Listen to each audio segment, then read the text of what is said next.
엄마, 그건 스마트폰에서 저번에도 알려줬잖아. 왜 자꾸 똑같은 걸 물어봐? 아버지, 제발 고집 좀 피우지 마세요. 병원 가시라니까요. 목소리를 높이고 전화를 끊은 직후 혹은 쾅 닫힌 방문 너머로 밀려오는 감정은 후련함이 아닙니다. 그것은 명치를 짓누르는 듯한 거대한 죄책감과 처절한 자괴감입니다. 내가 미쳤지. 내일 모레 어찌 되실지도 모르는 분들에게 또 화를 냈구나. 나는 왜 이렇게 못난 자식일까? 우리 사회의 중추이자 가장 무거운 짐을 지고 살아가는 40대와 50대. 이 시기를 통과하는 수많은 사피엔스들이 누구에게도 털어놓지 못하고 밤마다 가슴을 치며 괴로워하는 은밀한 고통이 있습니다. 바로 늙어가는 부모를 향한 걷잡을 수 없는 짜증과 그 뒤에 찾아오는 파도 같은 죄책감입니다. 우리는 왜 세상에서 가장 사랑하고 빚진 존재인 부모님에게 다른 누구보다도 차갑고 날카로운 가시를 세우게 되는 걸까요? 당신의 인성이 부족해서가 아닙니다. 당신이 불효자라서도 아닙니다. 오늘은 뇌과학과 진화심리학의 렌즈를 통해 이 슬프고도 모순적인 분노의 진짜 정체를 4가지 차원에서 아주 깊숙이 해부해보겠습니다.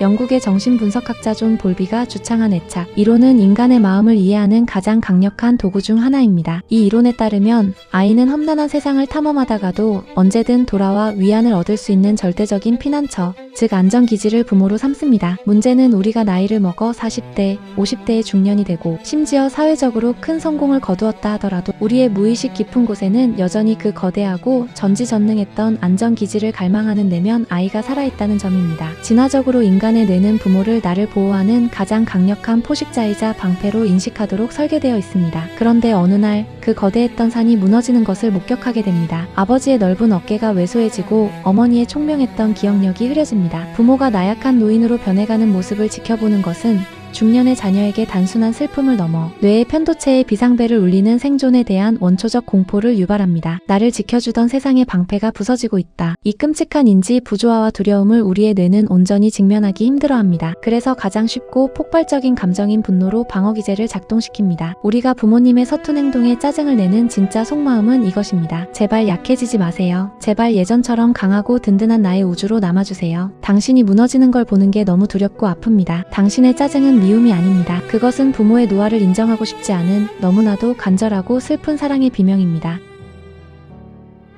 두 번째 이유는 우리 뇌의 에너지가 가진 치명적인 한계에서 비롯됩니다. 심리학자 찰스 피글리는 타인의 고통을 돌보고 공감하는 과정에서 겪는 극심한 감정적, 신체적 소진 상태를 연민피로라고 정의했습니다. 주로 외상 환자를 다루는 의사나 간호사, 심리상담사에게 나타나는 이 증상이 지금 대한민국의 4050세대에게 전염병처럼 번져 있습니다. 이 시기의 사피엔스들은 이른바 낀 세대입니다. 사회에서는 가장 책임이 무거운 직책을 맡아 치열한 생존 경쟁을 벌여야 합니다. 집으로 돌아오면 사춘기를 겪거나 취업난에 시달리는 자녀들을 경제적, 정서적으로 건사해야 합니다. 여기에 더해 노화와 질병으로 고통받는 부모님의 보호자 역할까지 얹어집니다. 뇌과학적으로 공감과 돌봄은 뇌의 전두엽을 극도로 혹사시키는 고비용의 인지적 작업입니다. 하루 종일 직장과 육아에서 모든 인지적 에너지를 긁어쓴 4050의 뇌는 저녁이 되면 글자 그대로 방전 상태가 됩니다. 이때 부모님이 전화를 걸어와 같은 이야기를 반복하거나 하소연을 하시면 우리의 뇌는 스스로가 완전히 붕괴되는 것을 막기 위해 강제로 공감 회로의 퓨즈를 끊어버립니다. 배터리가 1% 남은 스마트폰이 스스로 화면 밝기를 줄이고 앱을 강제 종료하는 것과 같은 이치입니다. 부모님을 사랑하지 않아서 모진 말이 나가는 것이 아닙니다. 당신의 뇌가, 당신의 영혼이 이미 자신의 한계 용량을 초과하여 질식하기 일보 직전이라는 서글픈 생물학적 구조 요청인 것입니다.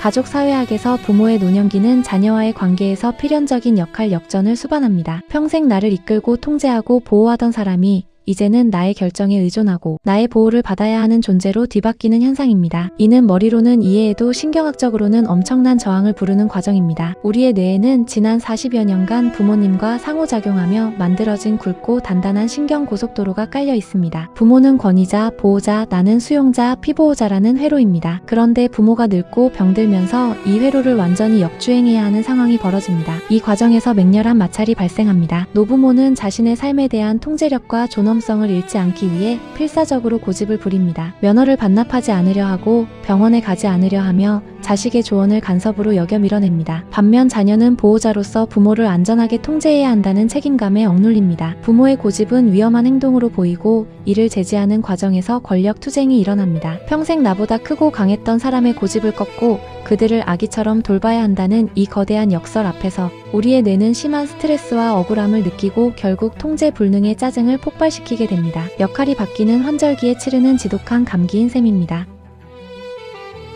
마지막으로 살펴볼 것은 진화심리학의 공포관리 이론입니다. 이 이론은 인간의 많은 행동과 감정이 죽음에 대한 무의식적인 공포를 다루기 위해 만들어졌다고 설명합니다. 쇠약해진 부모의 주름진 손, 구분 등 희미해지는 정신을 마주하는 것은 우리에게 무엇을 의미할까요? 그것은 단순히 타인의 노화가 아닙니다. 바로 10년, 20년 뒤 나의 육체에 일어날 무자비한 미래를 실시간으로 보여주는 가장 잔인하고 선명한 거울입니다. 인간은 본능적으로 노화와 죽음을 연상시키는 대상을 회피하려는 성향이 있습니다. 부모님을 뵐 때마다 내 안의 거울 신경세포는 부모의 고통과 노화를 나의 것으로 시뮬레이션합니다. 이때 밀려오는 존재론적 불안감, 나도 저렇게 늙고 병들어가겠지라는 서늘한 공포감을 우리는 무의식적으로 밀어내려 합니다. 그 회피의 감정이 겉으로는 짜증과 외면이라는 가혹한 형태로 나타나는 것입니다. 부모님이 미운 것이 아니라 부모님의 육체에 새겨진 시간의 폭력성이 두려워 눈을 감아버리는 것입니다.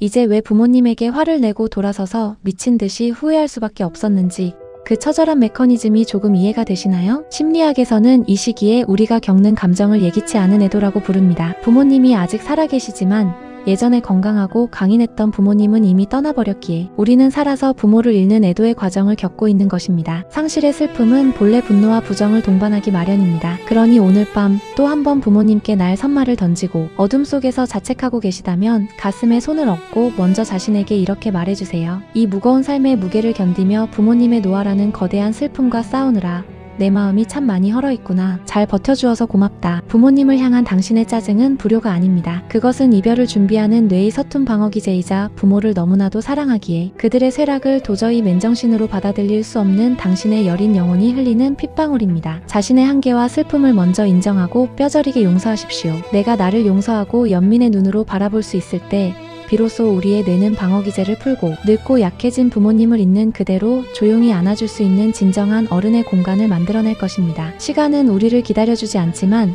이해는 언제나 우리 마음의 상처를 아물게 하는 가장 훌륭한 연고가 됩니다. 부모님과의 남은 시간이 죄책감보다는 따뜻한 연민으로 채워지기를 간절히 바랍니다.